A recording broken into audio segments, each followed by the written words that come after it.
those that spoke before me have said, we would have wanted to give our counties much, much more than 415 billion.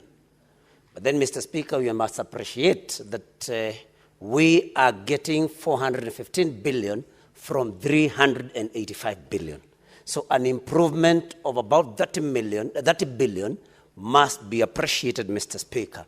It is true, like the co-chair said, that we thought that they could have been able to negotiate for more. But we appreciate the fact that negotiation of any kind involves it's a give and take matter, Mr. Speaker. And so I want to thank the committee, the mediation committee, for the figure that they were able to squeeze out of the national government of 415 billion. The biggest question now, Mr. Speaker, will be whether once this House comes up with a disbursement schedule, whether then the National Treasury will abide or will follow that particular disbursement schedule.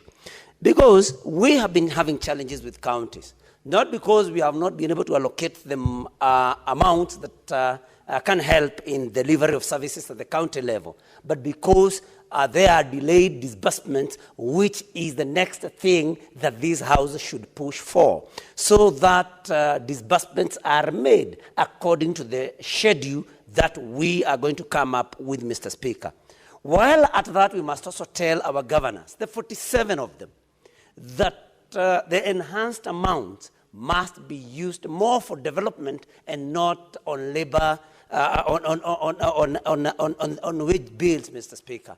Because we have almost every other county, none has been able to abide by the 35% requirement, because, Mr. Speaker, they are required to maintain the wage bill at 35% of their total resources. And, Mr. Speaker, I request that you may ask the minority whip and the chair of the mediation committee to also give us some peace so that we can be able to prosecute our issues.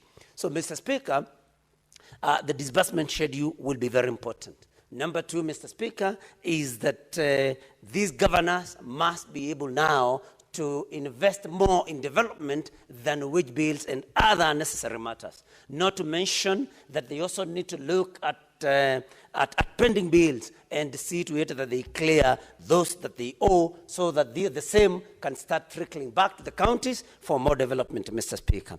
We must tell rogue governors who think that when these amounts of money are sent to them, that they can spend or expend the same for purposes other than those that serve the people of the counties that they are elected to serve in.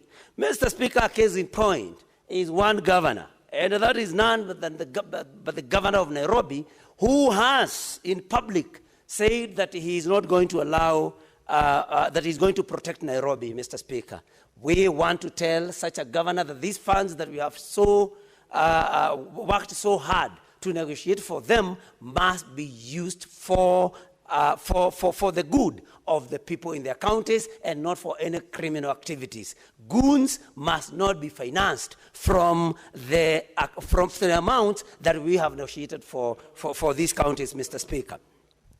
Mr. Speaker, what is the point of order, Senator Mandago?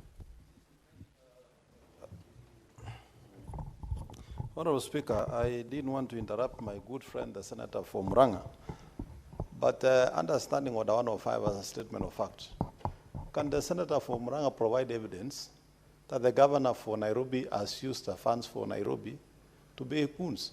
Honorable Speaker, we have not even released this money. We are just debating on what is going to be shared, and the governor, the Senator is making statements that I believe are not of fact. Can he provide evidence to the same?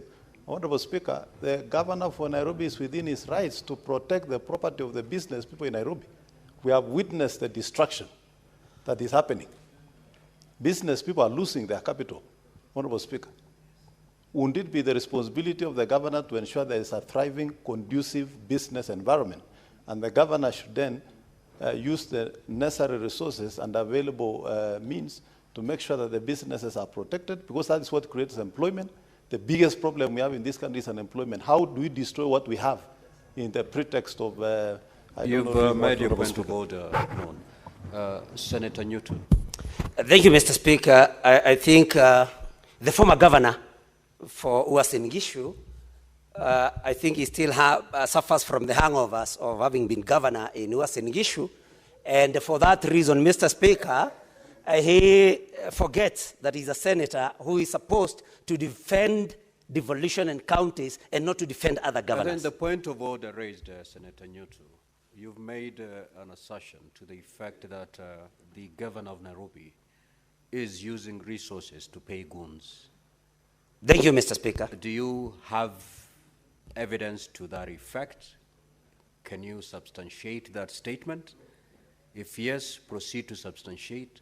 If you are unable, you may have to proceed to withdraw that statement and apologize. Thank you, Mr. Speaker, for the guidance. I think I did not say that he's paying goons, Mr. Speaker. What I said that, and it is in public domain, that the governor for Nairobi has said that he's going to protect Nairobi against demonstrators. And that is something, Mr. Speaker, that is in public domain.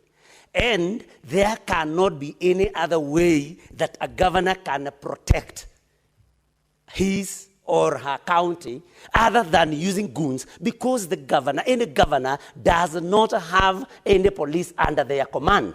And Mr. Speaker, I would therefore not be very wrong to assume that any governor that says that they are going to protect their counties physically... Senator Nyutu, let's make this very short so that you proceed with your wonderful intervention on this report. You have made that assertion. The answer is there. Okay, Mr. Speaker. Substantiate or withdraw. Mr. Speaker, then I withdraw. Let me just continue.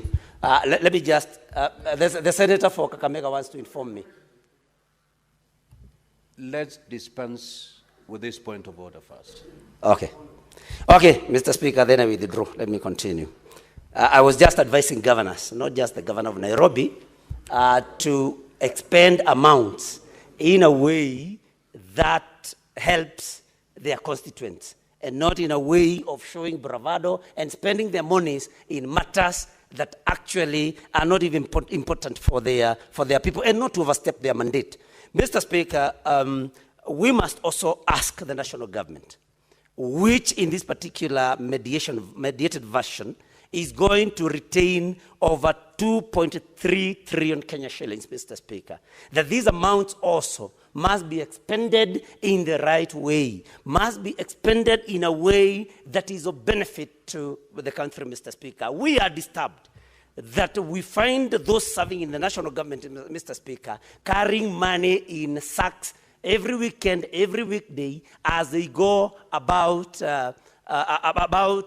even programs that are not known in law, like empowerment programs, Mr. Speaker. And we want to believe that these amounts are spent from the allocation that is made. So, Mr. Speaker, we would also want to call upon the national government to spend the amounts allocated to them in a way, Mr. Speaker, that, for example, creates jobs for our youth, improves health, because they are retaining amounts of money at the national level, just like Senator Mongatana submitted here, Mr. Speaker. And so we are saying, let the national government, and Mr. Speaker, you know, we cannot divorce ourselves from what is happening in the country as of now. Because, Mr. Speaker, we have had very many losses, loss of life and loss of property, destruction of property, especially on the day before yesterday when there were protests, Mr. Speaker. And we would have wanted to see a situation where public funds are spent in protection of life and property, Mr. Speaker. And on this, I also want to call upon the national government, probably to invest more.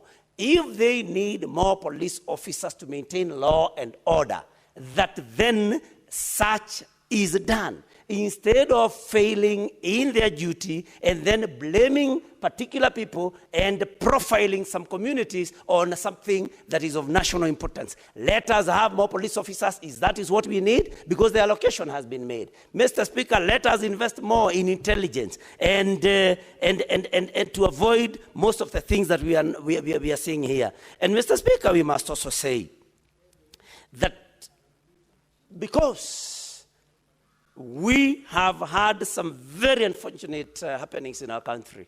I think in the last about 72 hours, that we condemn in the strongest terms possible any loss of life, any destruction of property, because, Mr. Speaker, we must call some of these things out, because this is not the way to go. And we must call upon the CS for Interior that we must be more responsible, Mr. Speaker. He appeared in this house just the other day about a killing, and, Mr. Speaker, all of us are very disturbed to hear the CS calling on the police to shoot, to kill, giving them an order to shoot and kill, and even referring to some other authority above him. And we do not have to be very smart to know what that authority is, Mr. Speaker. And so we are saying that this is our country. All these monies that we are allocating to the counties, if there is no peace in the counties, then it will all be in vain. The national government must ensure that every person is safe, that every business person is safe, and they must not hide in the sand and blame somebody after things have been done. We have national intelligence services. They must be able to unfoil anybody, any plan to destroy life or property. For them to come and cry crocodile tears, Mr. Speaker, that is not something that we may want to allow. And it is important, as I sit down, Mr. Speaker, in support, to say that we live in this country, we exist in this country, not at the pleasure of anybody, Mr. Speaker. We are here because God placed us here, and we have a right to be here. We may serve in the cabinet at the pleasure of somebody. We may serve in the president in some appointments at the pleasure of somebody, and that is especially the president. But we do not live in this country at the pleasure of the president or at the pleasure of anybody else, Mr. Speaker. We live here because God placed us here. Let us build a good country for all of us. Thank you, Mr. Speaker. I support this particular version. Senator Tabitha Mutinda.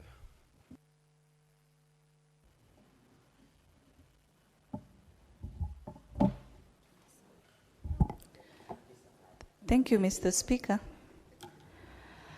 And I want to also extend my appreciation to my colleagues whom we were with during this mediation process for the Division of Revenue, led by my Honorable Chair, Honorable Boni, Senator Munga.